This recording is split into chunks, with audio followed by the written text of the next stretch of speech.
This slow cooker lamb tagine is proof that you can cook super rich, flavoursome recipes in your slow cooker. It is an absolute winner.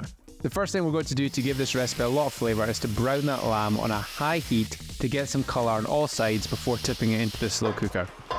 We're then going to fry our onion and garlic first. I don't understand when people just put raw onion and garlic in the slow cooker. When you do this, essentially you're just poaching it and just letting all this onion water come out. Fry it first, gives it more flavour and stops it tasting really soupy. Hey, sorry for the interruption, but I've got a super quick favour to ask. If you could either click like, drop a comment below and let me know what you think of this recipe, or subscribe, I would really appreciate it. It has got absolutely nothing to do with my ego. It just means that if you interact with this video in some way, YouTube is more likely to show it to others so that more people get a chance to cook my recipes. Thanks in advance. Now back to the recipe.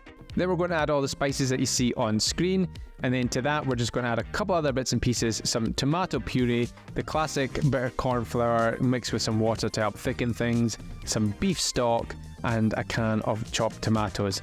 You don't really need to season it at this stage, I think, because there's enough salt coming from the stock, you should be fine. And then we're cooking it on a high for 2.5 hours before adding our chickpeas, dates, apricots, and honey.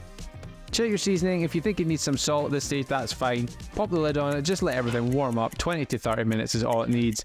Garnish with the usual suspects, coriander, and we're going to use some flaked almonds and plate it up and get stuck in. Hope you enjoy this recipe, and as always, if you want the full recipe and a load of others, you'll get it in my app. There's a link to download in the description below.